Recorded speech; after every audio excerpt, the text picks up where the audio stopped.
शुरुआती रुझान में पीके की पार्टी को मिले 0 सीटें। तो बड़ी जानकारी लोगों के बता दी कि शुरुआती रुझान में पीके की पार्टी के 0 सीट मिलल बा। रुझानों में बीजेपी लगातार आगे चलतिया। तो लगातार लोगों के रुझान बतावतनी और देखिए फिलहाल जो शुरुआती रुझान बा ओमे पीके की पार्टी के 0 सीट मिलल बा। हालांकि लागत रहे कि पीके की पार्टी एगो नया क्रांति लेके आई बिहार में, लेकिन फिलहाल जो शुरुआती रुझान बा वो रुझान की अगर हम बात करी तो ओकरा हिसाब से पीके की पार्टी के 0 सीट मिलल बा। उन्हें रुझान लगातार सुबह से ही लोगों के बताओ तनी और ई रुझान में बीजेपी लगातार आगे चलतिया। 167 सीट पर जो उम्मीदवार बारन उस आगे चलतन। तो वहीं इंडिया की बात करी तो 71 सीट, तो वहीं अदर्स के भी झोले में 5 गो सीट आयल बा। तो लगातार बीजेपी जो बिया वो रुझान में आगे चलतिया। तो वहीं शुरुआती रुझान के हिसाब से अगर बात करी तो पीके की पार्टी को 0 सीट मिलल बा। तो शुरुआती रुझान में पीके की पार्टी को 0 सीट मिला। तो वह सुबह से ही लगातार जैसे जैसे रुझान सामने आवता वैसे वैसे दिखावता नहीं और ए में लगातार एनडीए जो बा आगे भी आ।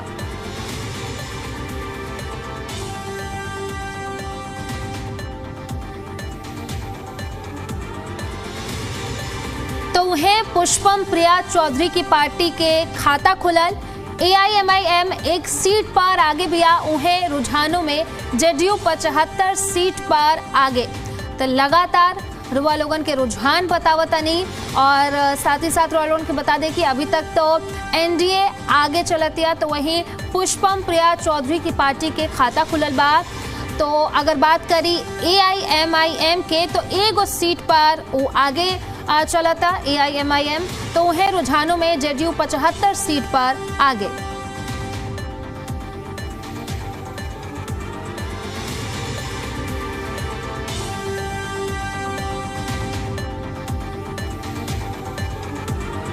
तो लगातार रुझान बतावता नहीं और साथ ही साथ लोगों के बता देता नहीं कि कौन आगे और के पीछे बा ई भी लोगों के बतावता नहीं।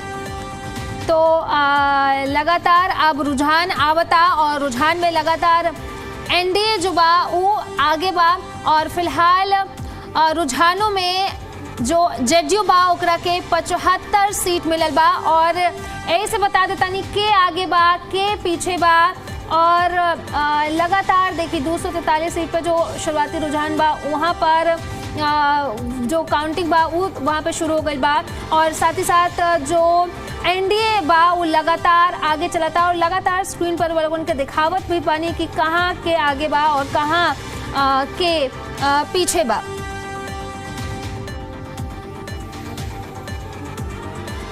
और यही पर ज्यादा जानकारी के साथ पटना से प्रशांत झा हमनी के साथ जुड़ल बारन। प्रशांत, फिलहाल रुझान जो आवता ओकरा हिसाब से एनडीए आगे चलती है, लेकिन आगे जैसे जैसे तस्वीर साफ हुई तो आगे का कुछ देखे के मिले?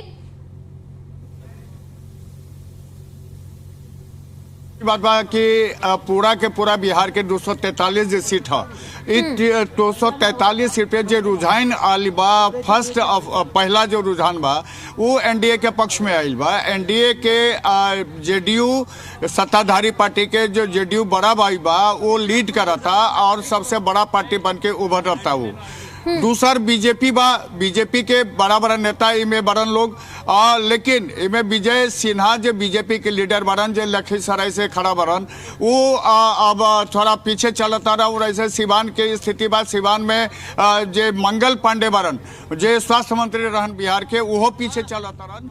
और बाकी आप देख लें कि चाहे वो पटना के 14 सीट बा। पटना के 14 सीट में अनंत सिंह आगे बनी लेकिन दानापुर के जब सीट के बात हुई तो वही रीतलाल यादव आगे हो गई।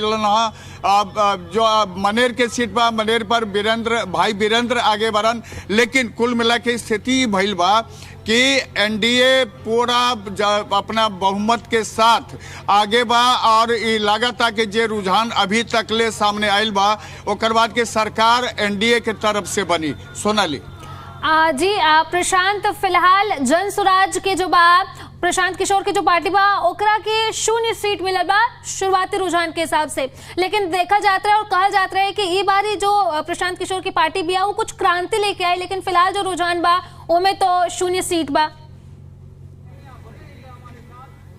देखिए, प्रशांत किशोर जन स्वराज पार्टी के लेकर आयल रहन बिहार में, 2 साल से मेहनत करत रहन। पूरा बिहार में चंपारण से शुरू कैले रहन अपन अभियान, लेकिन पूरा बिहार घुमला के बादो 243 सीट पर उनकर उम्मीदवार खड़ा न रहे।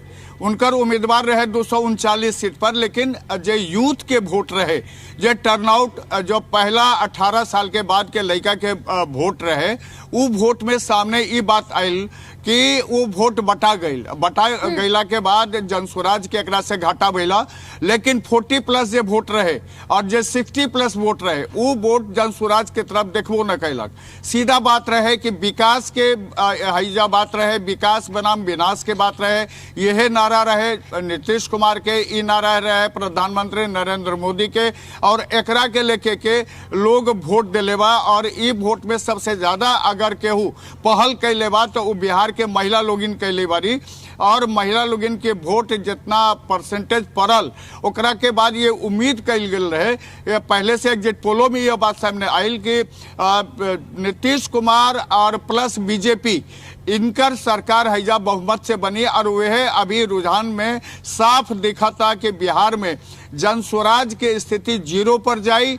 और कहे कि जिस जौन यंग वोट पर वो बड़ा भरोसा करत रहन, वो यंग वोट जन स्वराज से ज्यादा तेजस्वी महागठबंधन में गई, और बाकी कुछ वोट ओकरा में से एनडीए में गई। तो वो वोट बटा गईला के बाद प्रशांत किशोर से के बहुत बड़ा नुकसान भइल बा एकरा में, और यही कारण बा कि प्रशांत किशोर के अपना तरफ से कोई भी टैली में जो सामने ग्राफ आवता वो में कोई जगह अभी तक ले ना मिलल हो। सोनाली, ठीक बा प्रशांत, बहुत बहुत शुक्रिया तमाम जानकारी रुआ देनी।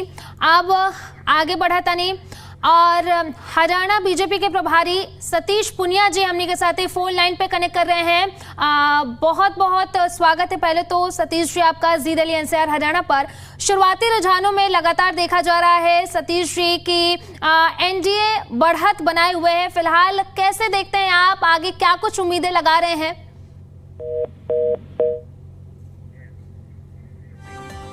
तो बड़ी जानकारी, बड़ी खबर आपको बता रहे हैं, रुझानों में जेडीयू 75 सीटों पर आगे है। तो लगातार जो भी रुझान सामने आ रहे हैं वो हम आपको बता रहे हैं। बीजेपी जो है वो आगे चल रही है। जेडीयू अगर बिहार में बात करें तो 76 सीटों पर जेडीयू आगे है।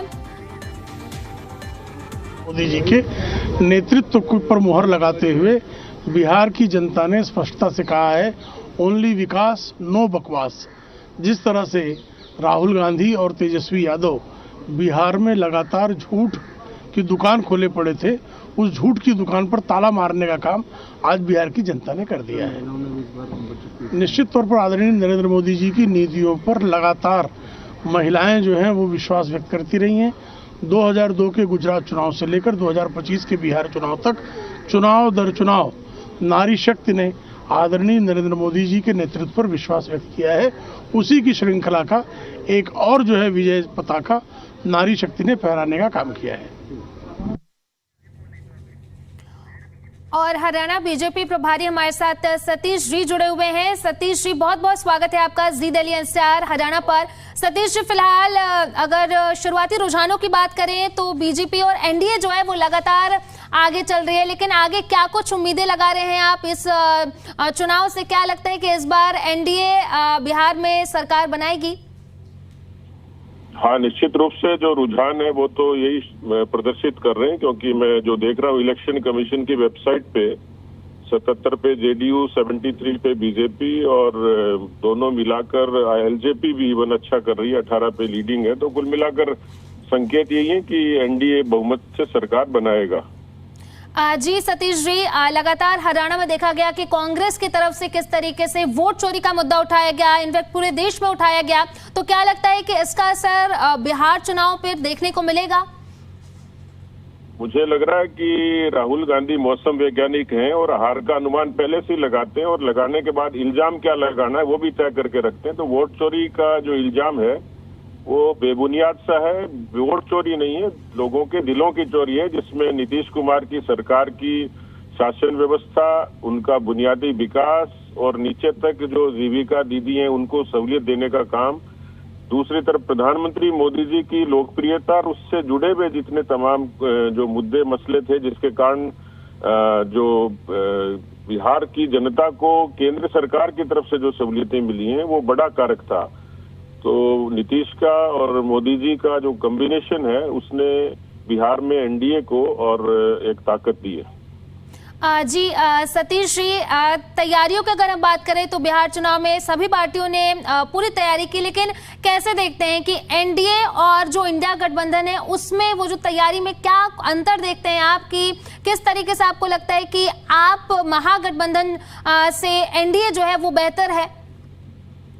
एनडीए की जो पार्टियां हैं, एक तो उनका गठबंधन ईमानदार है, दूसरा भारतीय जनता पार्टी जैसी पार्टी जो संगठनात्मक रूप से धरातल पर भी काम करती है, और दूसरा उनकी रणनीति औरों से बेहतर होती है। तीसरी बात, गठबंधन में भी ईमानदारी से काम करते हैं। उदाहरण के तौर पर मैं नवादा लोकसभा में था, हमारे यहाँ 2 जनता दल के लड़ रहे थे, 2 पार्टी बीजेपी के थे, 2 एलजेपी के थे।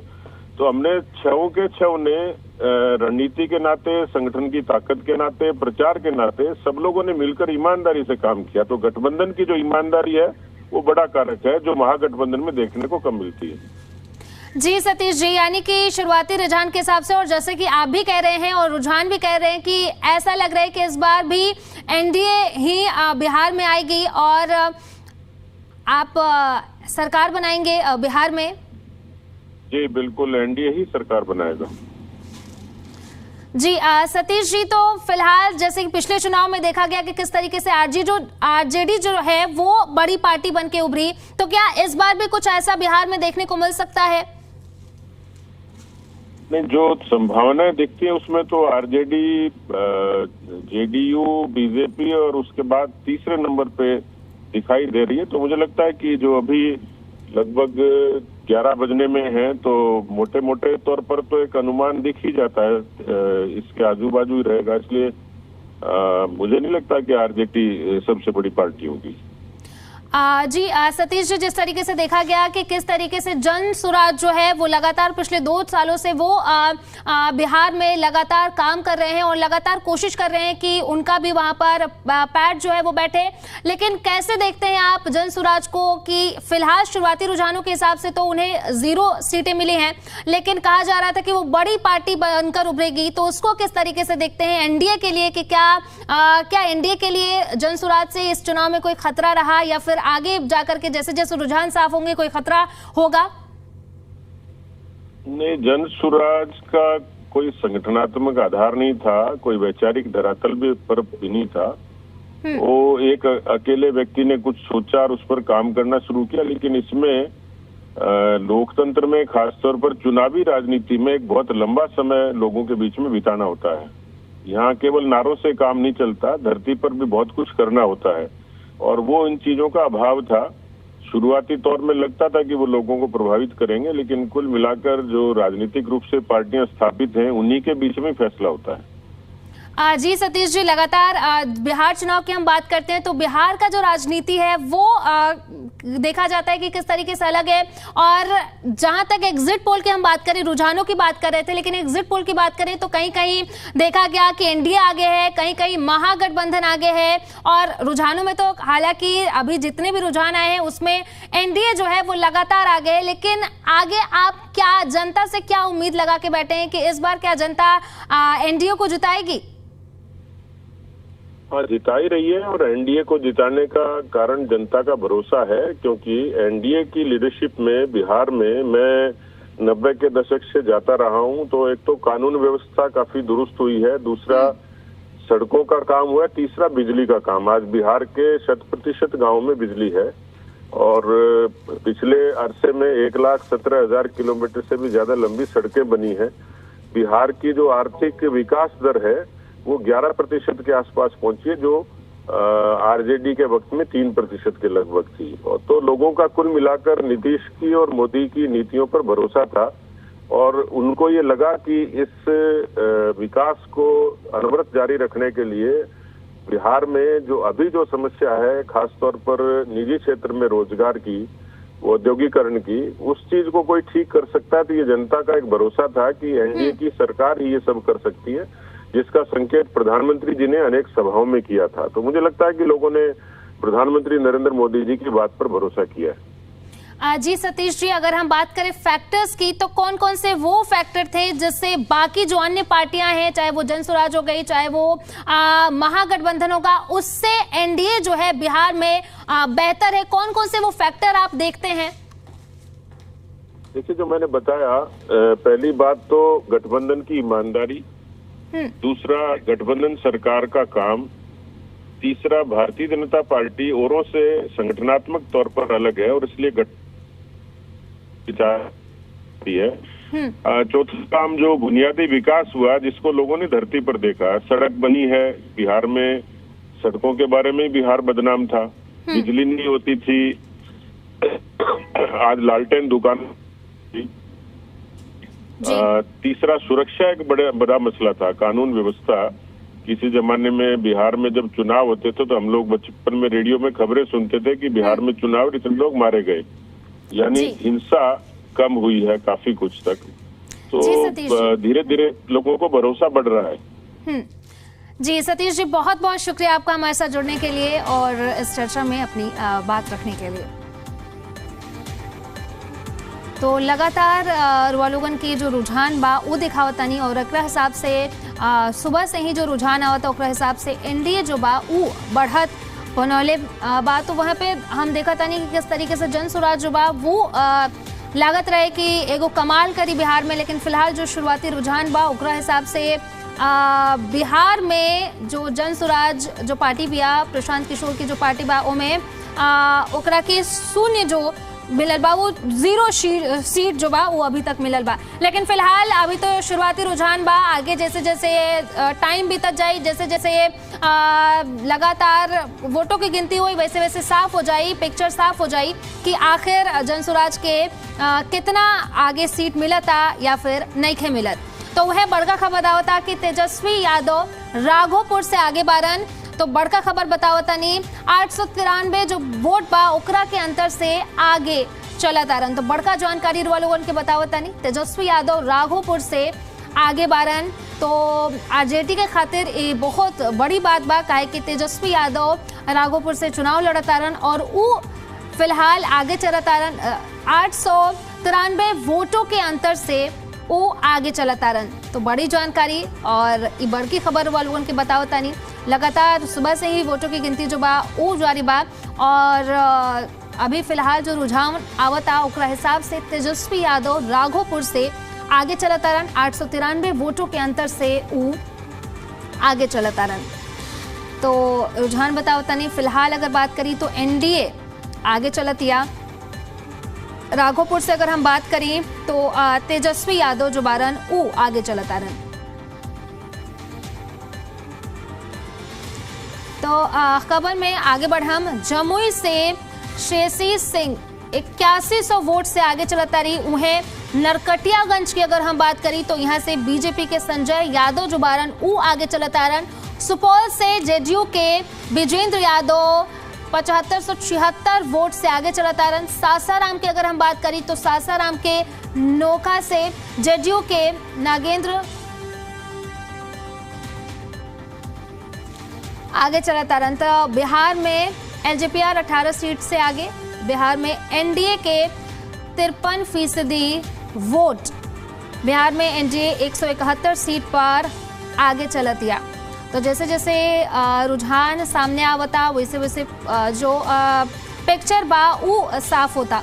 तो वह अगर हम बात करें सासाराम के तो सासाराम के नोखा से जेडीयू के नागेंद्र चंद्रवंशी जो बारन वो 2541 वोट से आगे चलता रन। तो लगातार जो रुझान बा उ सामने आवता। जमुई से श्रेषी सिंह के 8100 वोट से वो आगे बारी। नरकटियागंज की अगर हम बात करें तो वहां से बीजेपी के संजय यादव आगे चलता रन। सुपौल से अगर हम बात करें तो सुपौल से जदयू के विजेंद्र यादव 7576 वोट से आगे चलता रन। सासाराम के नोखा से जदयू के नागेंद्र चंद्रवंशी 2541 वोट से आगे चलता रन।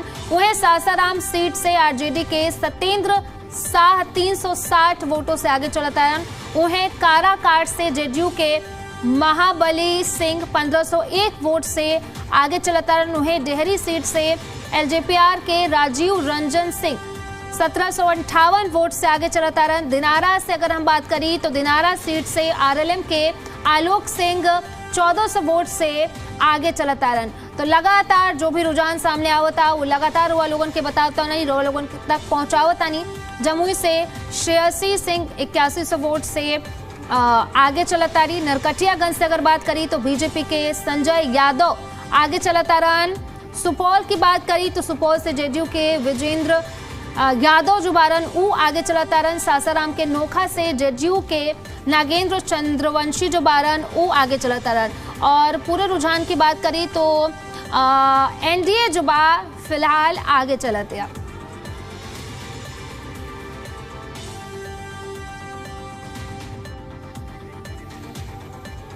तो लगातार और वलवन के बतावता नहीं कहाँ से के आगे चलता। स्क्रीन पर वलवन के जो भी रुझान आवता वो वलवन के बतावता नहीं। और जैसे जैसे अब रुझान सामने आवता वैसे वैसे अब साफ भी हो जाए कि आखिर ए बार 2025 में बिहार के दिल में के बा। तो वलवन के देखिए तस्वीर भी दिखावता नहीं। लगातार वोटों की गिनती भी जारी बा। उन्हें कहीं कहीं तो मिठाई भी बनता। अभी सुबह सुबह लोगों की रिपोर्ट भी दिखानी है जहां पर बीजेपी ऑफिस में भी मिठाई बना था। चोरी के बावजूद दिखाई है। अब आने वाले घंटों में देखते हैं कि ज्ञानेश कुमार गुप्ता कितने इफेक्टिव हैं। The BJP is saying that this is just an excuse which the Congress party is making.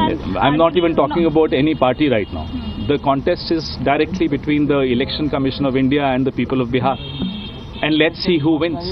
Sir, in fact, they are also blaming the Congress party, stating that... As I said, I'm not even talking about parties. I'm talking about a direct, straight contest between Gyanesh Kumar Gupta and the people of Bihar. खेड़ा जी आप कैसे देखते हैं इन रुझानों को? क्या आप मानते हैं कि Well, I'm saying it directly. Indirectly, you're saying... Well, I'm saying it directly. Okay. There was a book we all read as children, To Serve with Love. So this is a book written by Gyanesh Gupta for Mr. Modi. सर हिंदी में जानेंगे कि ये जो रुझान है आपको लगता है कि ये अब महागठबंधन पिछड़ गया है, हार मानते हैं आप? नहीं, अभी शुरुआती रुझान है और शुरुआती रुझानों में जैसा कि मैंने कहा कि ऐसा लग रहा है कि ज्ञानेश कुमार गुप्ता बिहार की जनता पर भारी पड़ रहे हैं, लेकिन इंतजार करते हैं। आप चुनावी मिलीभगत के आरोप लगा रहे हैं। मैं सीधा सीधा बोल रहा हूं, मैं कोई लाग लपेट के साथ नहीं बोल रहा, मैं सीधा सीधा बोल रहा हूं कि शुरुआती रुझान पिछले 2-2.5 घंटे के रुझानों में ऐसा अभी देखने को प्रतीत हो रहा है कि ज्ञानेश कुमार गुप्ता बिहार की जनता पर भारी पड़ रहे हैं। हो सकता है बिहार की जनता जीते। Sir, before the elections, HM had claimed that they are going to get 160 to 180 seats. They are nearing to so, that I mean, zone. that proves what I just said. That only endorses what I just said. सर अब आगे क्या करेंगे? आगे की रणनीति क्या होगी? क्योंकि ज्ञानेश कुमार पे डायरेक्ट जो है तो लगातार रुझान सामने आवता और ये रुझान में एनडीए जो वो लगातार आगे चलाता। एक अलावा लोगों के स्क्रीन पर दिखावता नहीं कि कहां से के आगे चलाता। तो एनडीए फिलहाल 186 सीटों और प्रत्याशियों के साथ लगातार आगे चलती है। 243 सीटों पर लगातार रुझान जो बा वो सुबह से ही सामने आवता और ये रुझान के मुताबिक अभी तक 186 सीटों पर एनडीए जो बा वो आगे चलतिया। और साथ ही साथ स्क्रीन पर वालों के हम सुबह से ही रुझान दिखावतानी कि कहां पर के आगे बा। और हम बात करी तो टेहरी सीट से एलजेपीआर के राजीव रंजन सिंह 1758 वोट से आगे बारन। तो उन्हें दिनारा की अगर हम बात करी तो दिनारा सीट से आरएलएम के आलोक सिंह 1400 वोटों से आगे बारन। अब फिलहाल जैसे जैसे रुझान सामने होता वैसे वैसे तस्वीर भी जो बा वो सामने होता कि आखिर ए बार बिहार के ताज जो बा उ किसका सिर पर सजी, ये तो देखे वाला बात बा। लेकिन फिलहाल जौन रुझान आवता ओकरा हिसाब से एनडीए जो बा उ आगे चलता।